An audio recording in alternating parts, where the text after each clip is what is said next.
All right. First of all, chemistry is a physical science. When you took biology last year, biology is called a life science. Chemistry and physics are considered to be physical sciences. Okay. Whenever we're talking about chemistry itself, the definition of chemistry, it is the study of the composition, the structure,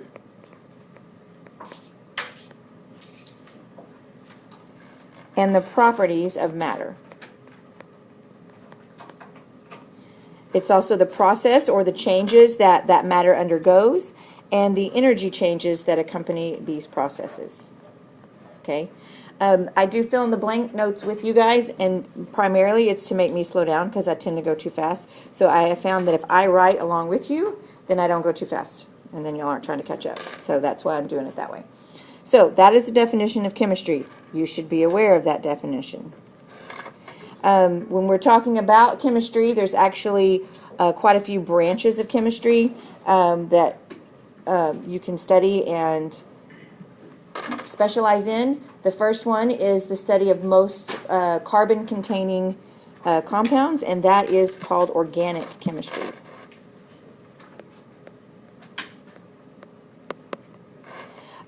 If you're talking about yes, you have a question? I didn't get the last one. Okay, I'll get it to you at the end, because if I go back, it's not there. Yeah. Organic chemistry is carbon-containing. Inorganic is all the other compounds. If you're talking about the study of the properties and changes of matter and their relationship to the energy changes, that's where we're talking about physical chemistry. And physical chemistry is actually one of the hardest branches of chemistry. We have to take it in college. But it's basically where physics and chemistry meet. Okay? So you can kind of put physics and chemistry meet. Okay? The identification of components and composition would be analytical chemistry.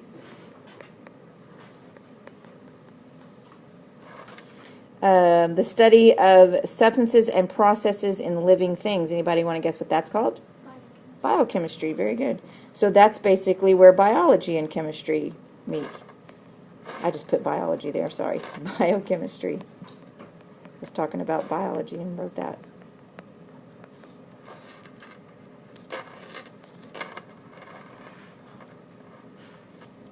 So that's where biology and chemistry kind of overlap. Basically, it's chemistry in the body. Any of you want to be doctors when you grow up? You will be studying quite a bit of biochemistry. The use of mathematics and computers to understand the chemical behavior, that is called theoretical chemistry. Okay? Now, within those branches, there's a lot of overlapping with each other. If you are studying organic chemistry, you're going to be doing some analytical in there, okay? Probably some physical in there as well. So a lot of those overlap, but there are people who decide that they really love chemistry and they want to go on and get a master's or a doctorate, and they usually will specialize in a branch. They don't just get it in general chemistry, okay? So the chemical is any substance that has a definite composition. That's what we're going to call chemicals. And just about everything in the world has to do with chemistry. Almost everything. We can break it down to a chemical process. Okay?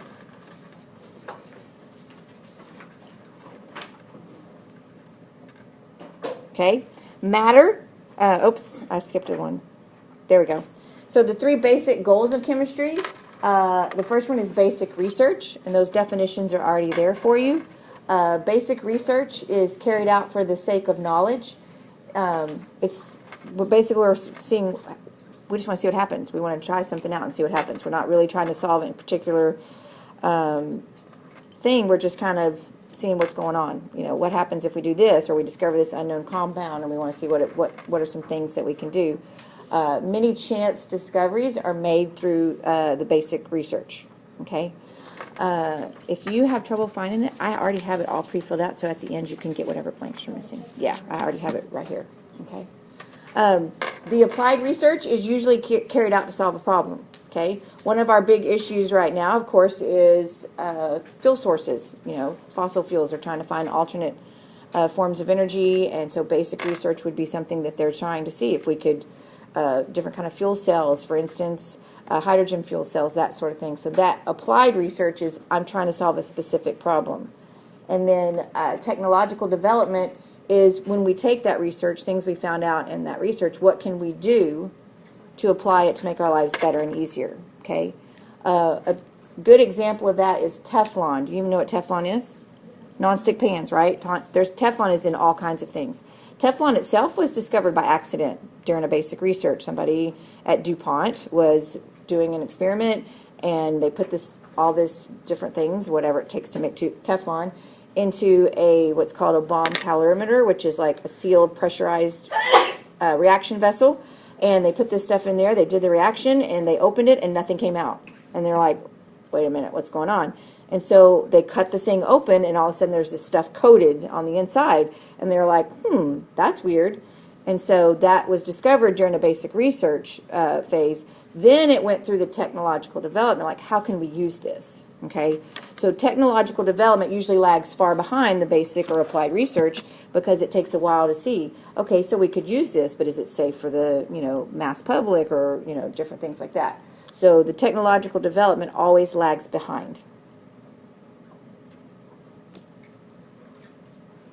Matter is, and this was our journal question, and no one wanted to answer it, so matter is anything that has mass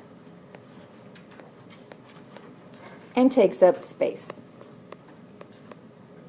You could also say has volume. So everything in the world, in the universe, is matter except for one thing. Can you think of something that's not considered matter? I'm talking about physical things that you can see, not ideas. You can't really see ideas. What are, even your thought process in your brain, chemical reaction going on. Okay? Something in this room right now that's not matter because it does not have mass and take up space. Light. Air has mass and takes up space. You just can't see it, but air definitely has mass because the air is full of nitrogen, oxygen, hydrogen, but it's light. Light does not have mass or take up space. Okay? Mass is the measure of matter, so how much matter is present. Volume, of course, is the amount of three-dimensional space that an object occupies. Just because we can't see it taking up space doesn't mean it does. So, for instance, air, we can't see it, but it's definitely taking up space. This room is filled with air right now. Okay? The building blocks of matter are called what? Atoms, yes. Okay? And then within atoms, they make up our elements.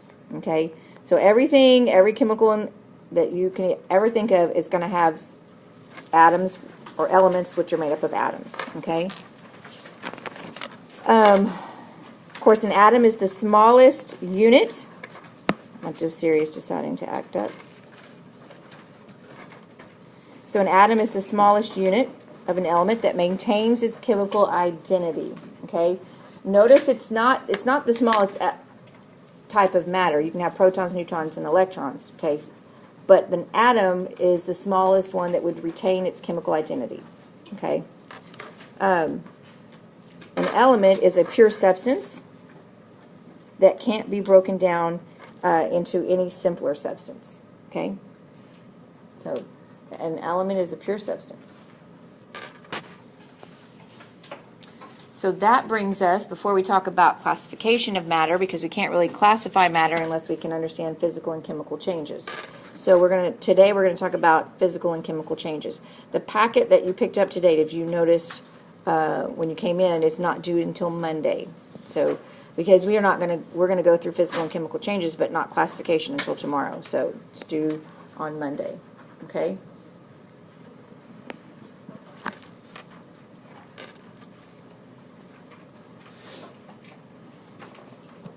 All right, so all matter has characteristic properties, and these properties can be used to identify that matter. The first type we're going to talk about, which is a type of physical property, And that is physical versus intensive properties, okay? I mean, extensive versus intensive, okay? The first one is an extensive property.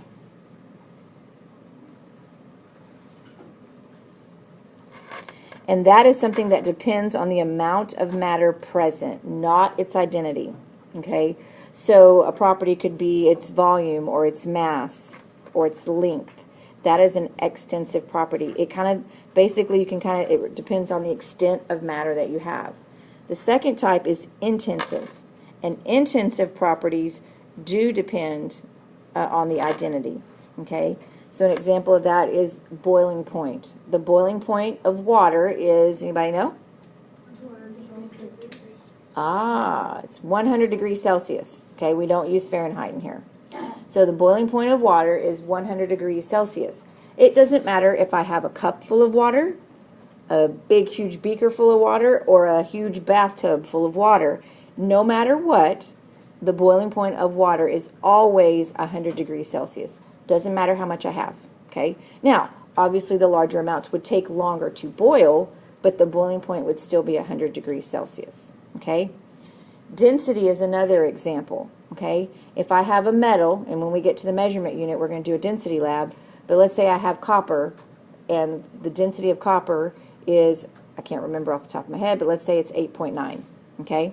If the density of copper is 8.9, it doesn't matter if I have a pellet of copper, a big old chunk of copper, or a huge ball of copper. It's always going to have the same density because that is part of its intensive property, okay? So the way that I help kids remember it is identity and intensive both start with I, so they go together. Intensive depends on the identity. And can be used to identify, okay? So if I have this unknown metal and I figured out its density, I could use that along with some other things to help identify that that unknown metal was, say, aluminum, okay? But if I have 400 grams of something, that's not going to help me identify anything. I could have 400 grams of feathers, I could have 400 grams of marbles, or 400 grams of chocolate. I prefer the chocolate, but the 400 grams itself would not help me identify the identity of the substance. But an intensive property can, okay? And then we have physical versus chemical properties, okay? A physical property is a characteristic that can be observed without changing the identity. So physical means I can observe it without changing it. So in other words, if I boil water, is it still water? Yes. So that would be a physical property. The boiling point of water is 100 degrees Celsius, okay? It's still water after I boil it. Now it's just steam, but it's still H2O. So that would be a physical property, okay? If I look at the color of something and I say copper is that reddish color, okay? Can I observe that without changing the copper? So that would be a physical property, okay? A chemical property is something that describes the ability of a substance to undergo a change, okay? So gasoline has the ability to burn. That is a chemical property because when I burn something, it's not the same when I finish, okay? Iron has the ability to rust, okay? So that, and when iron rusts, it's no longer iron, it actually becomes iron oxide because it's got, that's what the red stuff is its oxygen has combined with the iron to make a new substance, which does not have the same properties. So a chemical property is the ability to undergo a chemical change. Okay?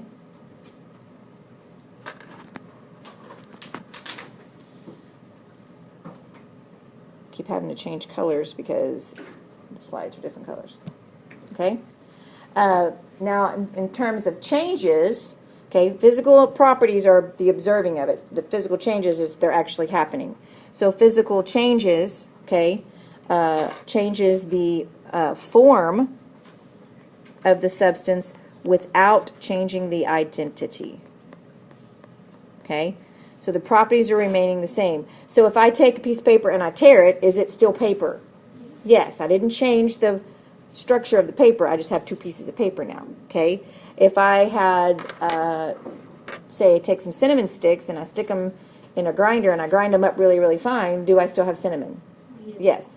I just have little small pieces of cinnamon, but it's still cinnamon, okay? Phase changes, this is one that gets kids every year.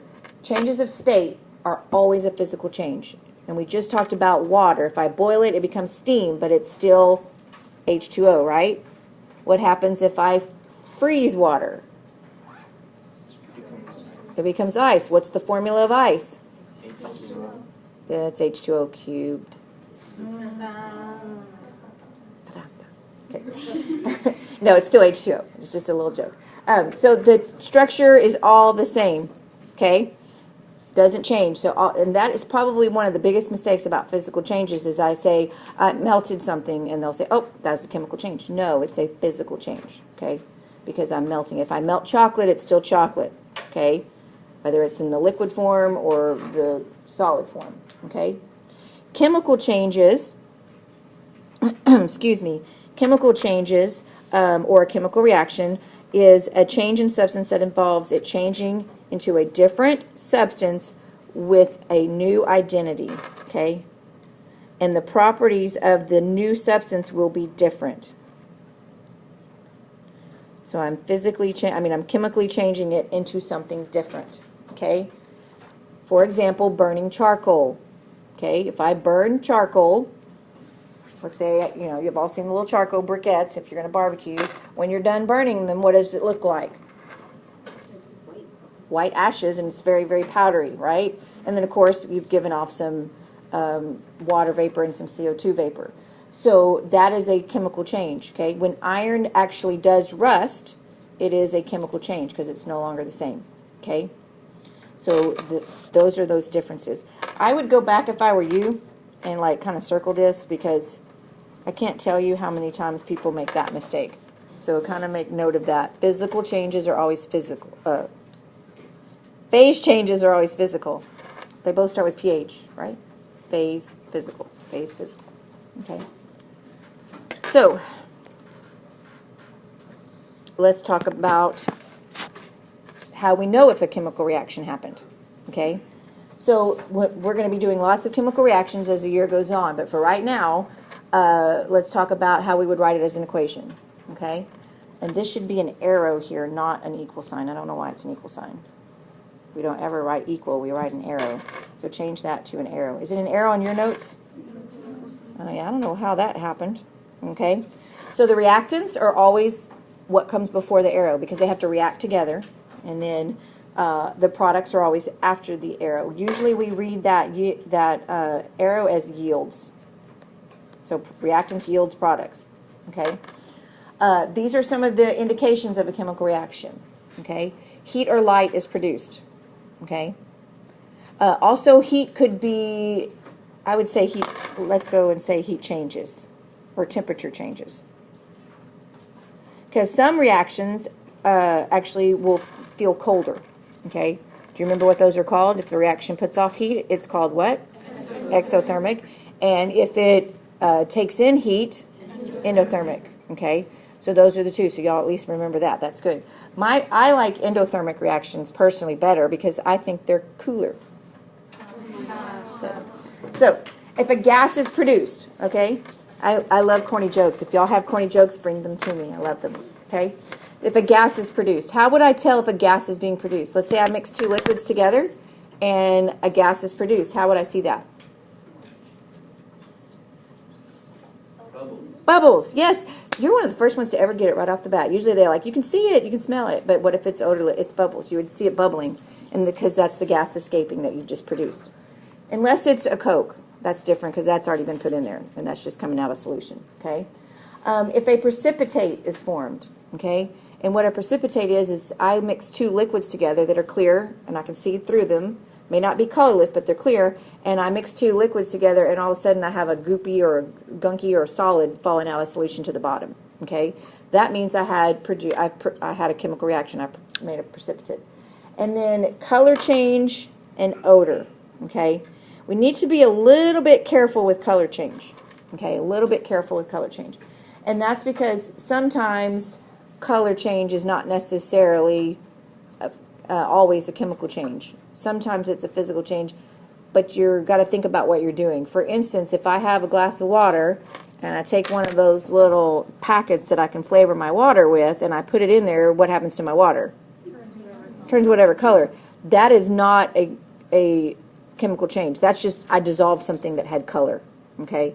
So you got to don't always think that, oh, I mixed it and it changed colors, it must be a chemical change. No, I happened to dissolve something that was like pink and made that pink. Okay?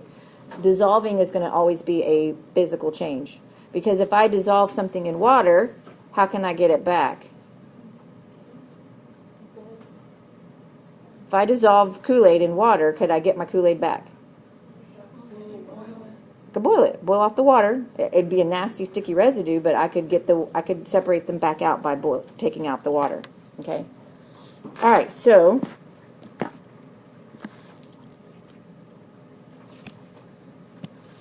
did this thing just freeze up on me? It's not going to the next slide. Come on. Okay, I think it just froze on me. There we go. Okay, so let's practice some of these.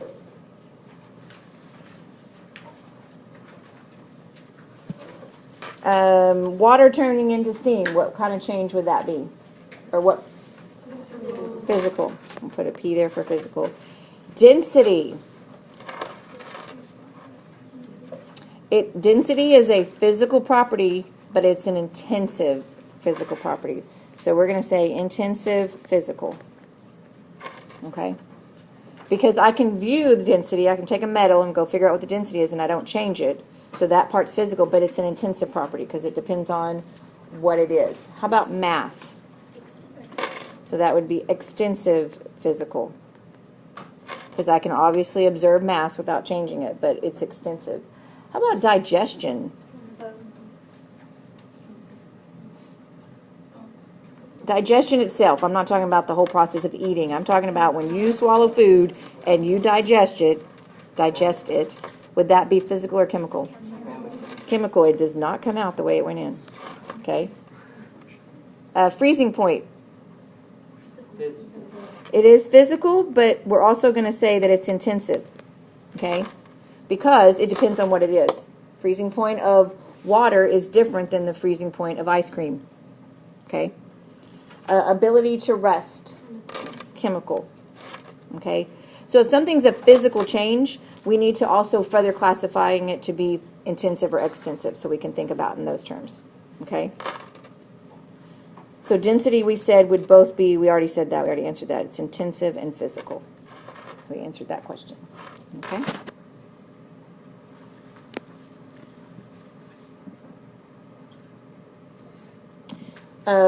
This is from last year. Y'all don't have to do this. And then we'll talk about the states of matter, and then that's where we're stopping today, so you can maybe work through some of those examples. Okay?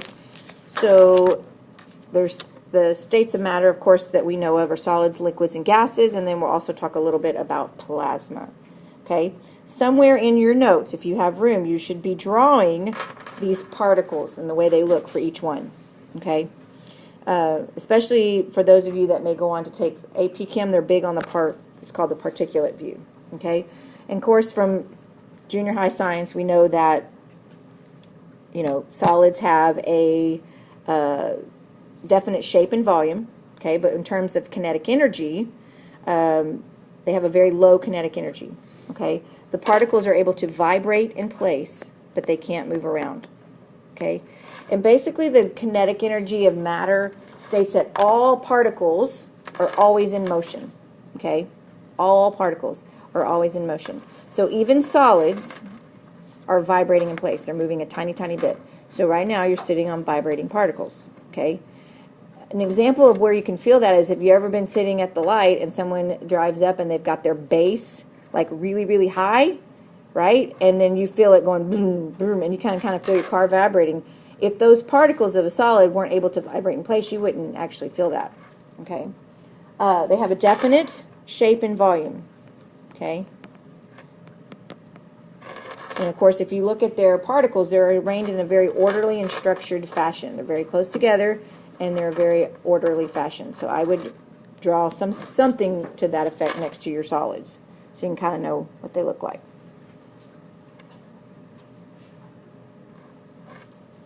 give you a second for that.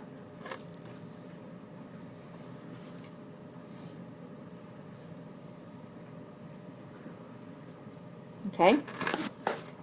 Liquids, what do we know about liquids? The molecules slide past each other. Yes, very good. They also have a low kinetic energy. They have more kinetic energy than solids, but they can move,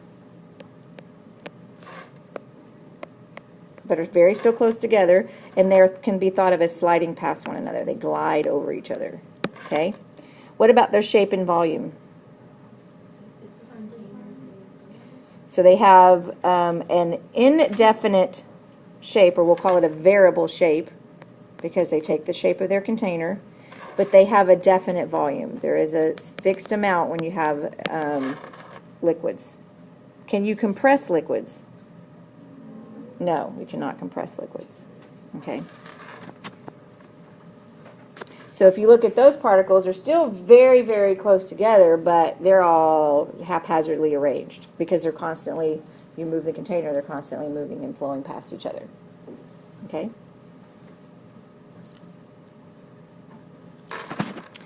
And then, y'all ready for gases? Okay. And then, of course, gases have a very high kinetic energy. Because their particles are always moving very, very quickly. Okay, so they have a very high kinetic energy. The particles can, what did I say? Oh, separate. They're almost all, and this is one of my pet peeves. Please spell separate correctly. I can't tell you how many people spell it wrong. It's P-A-R, not E-R. And move freely throughout their container. They can separate and move freely. Okay, and of course they have a variable shape and volume. They will fill the container that they're in. Okay, so if I was to release a gas in here, the particles would fill this room, and some of them would actually go under the door and crevices where there's little holes they can get through.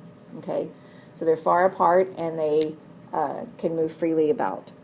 Okay, that's why when someone sprays perfume, you can smell it across the room because the particles of the perfume spread throughout the room. Okay, we'll talk about just spraying perfumes, that smell spreading across the room. We'll talk about the other kinds. And then the last state is plasma. And plasma has a very high kinetic energy. In fact, so much so that the particles collide. Oops, I forgot to, sorry. If I don't hit the button to say I'm writing, the particles collide with enough energy to break into charged particles. Okay, they are gas-like in their behavior, meaning that they have variable shape and volume. Okay, and of course examples include things like stars, the fluorescent lights in the room are plasma, and then cathode ray tubes. Used to be plasma TVs were the big rage. They don't really have plasma TVs much anymore. But that was, it doesn't feel hot because it's moving so fast, but it actually, the sun is plasma as well. Okay? And then you don't have to do that. And then that's where there's just an example of some plasma just to look at. Neon signs are plasma. Lightning is plasma. Okay? And that is where we're stopping.